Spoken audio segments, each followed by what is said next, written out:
मध्य प्रदेश के आर्थिक राजधानी इंदौर में रूसी कारोबारी की शिकायत को लेकर दिल्ली से आए कुछ व्यापारी प्रकरण को लेकर भटकते हुए नजर आ रहे हैं। उन्होंने कई तरह के आरोप लगाते हुए न्याय की गुहार लगाई है, तो वहीं रूसी कारोबारी का कहना है कि मेरी झूठी शिकायत की जा रही है। दरअसल दिल्ली से आए कारोबारी अजीत त्रिपाठी का कहना है कि हमारे पास कई तरह के सबूत है कि उन्होंने हमसे माल लिया है और उनकी कंपनी को हमारे द्वारा पैकेजिंग से जुड़ा हुआ माल दिया गया था, लेकिन उसका किसी तरह का कोई पेमेंट आज तक नहीं किया गया और इसी कारण से हम दिल्ली से 1000 किलोमीटर का सफर करने के बाद इंदौर आए।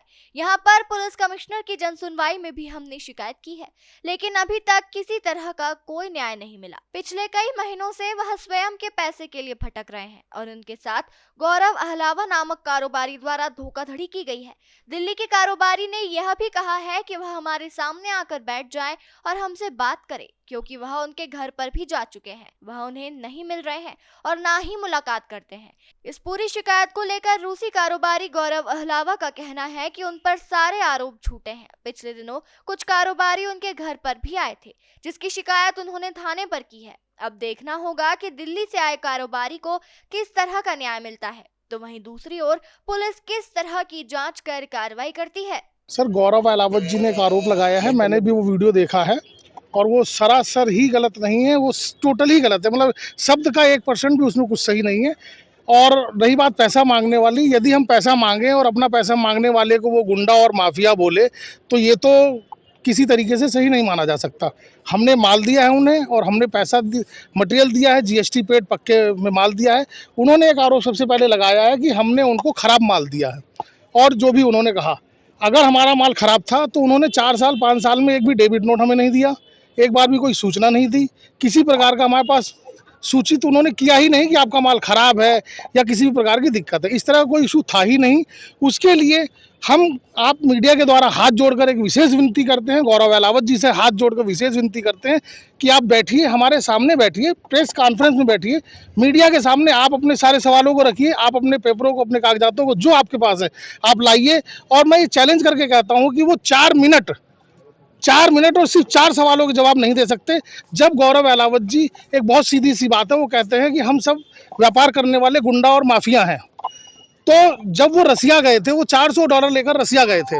उन्होंने कहा दिल्ली वाले सब लोगों ने उनसे बेईमानी करी, 25 से 30 व्यापारियों ने दिल्ली में इनसे बेईमानी करी, रसिया में लोगों ने इनसे बेईमानी करी, हिसार में इनसे लोगों ने बेईमानी करी और इंदौर में भी आके लोगों ने इनसे बेईमानी करी। तो $400 लेकर जाने वाला आदमी आज 400 करोड़ की बात कैसे करता है? मतलब दुनिया ने लूटा, पूरी दुनिया जिसको लूटे वो रात दिन बड़ा होता जाएगा, पैसा इकट्ठा होता जाएगा। उनके फादर पैरालिसिस में पड़े हैं, उनकी आर्थिक व्यवस्था को देखिए।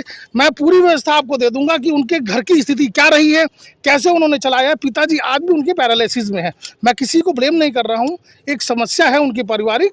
और उसके बाद इनके पास ये पैसा आ कहाँ से रहा है हम मान लेते हैं, लेकिन उन्होंने तो आप पे आरोप लगाया है, साथ ही कुछ सीसीटीवी फुटेज भी पेश करे हैं, उसको लेकर आप क्या कहोगे? नहीं, कोई भी सीसीटीवी फुटेज हमारे से संबंधित उनके पास नहीं है और ना ही उन्होंने दिखाया और ना ही हमने उस मीडिया में न्यूज़ में भी देखा है, क्योंकि हमने अपना जो पैसा मांगा है और जब भी हम इनके घर गए हैं ये मुलाकात नहीं करते हैं। अभी भी हम जब पीछे कंप्लेंट करने आए थे 1 महीने पहले, हमने जब पहली कंप्लेंट दी थी तब भी हम उनके घर गए थे कि गौरव जी हम आपसे मिलना चाहते हैं, क्योंकि हमें पता लगा है कि आप इंदौर में हैं। और वहाँ पर मिले थे मिस्टर सतीश जी। गेट पर 5 मिनट की बात हुई सतीश जी से। हमने हम्बल रिक्वेस्ट करी कि सतीश जी हाथ जोड़ के विनती है, गौरव जी से बोल दीजिए सिर्फ 2 मिनट मुलाकात कर लें। एक आदमी जिसको पैसा लेना है, हम 1 करोड़ के लेनदाता उनके दरवाजे पे आए हैं, भीख मांग रहे हैं कि आप हमारे पैसे दे दीजिए, वो 1 मिनट बात नहीं कर सकते हम लोगों से। मुख्यमंत्री से भी ये आप दरखास्त लगाएंगे क्योंकि आप बाहर के व्यापारी हैं, तो कुछ यहाँ पर प्रशासन कार्रवाई करे या इस तरह से? हाँ, मुख्यमंत्री पर भी हम लगाएंगे और दिल्ली में भी हम लगाएंगे। हम अपने सारे सोर्सेज लगाने की कोशिश करेंगे, जितने हमारे पास अधिकार हैं सरकार की तरफ से, हम अपने सारे अधिकारों का अब जरूर इस्तेमाल करेंगे। लेकिन पिछले काफी दिनों से आप भटक रहे हो, लेकिन कोई निराकरण नहीं हो रहा है, किसी तरह की कोई शिकायत सुनी नहीं जा रही, क्या कारण? हाँ, उसका कारण ये है कि जब 6 साल से, अभी नहीं 1 महीने से नहीं, पिछले 6 साल से भटक रहे हैं। दिल्ली से लेकर और इंदौर तक हम भटक ही रहे हैं पिछले 6 साल से। ये गायब हो जाता है। क्या करना चाहोगे? और ये जो भी कोई पुलिस वाला पूछता है, जैसे इन्होंने आज बताया कि उसके अंदर, न्यूज के अंदर, कि मैं बाहर हूँ, हर एक बंदे को यही तभी जवाब देते हैं कि मैं रशिया में हूँ, दिल्ली इंडिया से बाहर हूँ, मैं इंडिया से बाहर हूँ।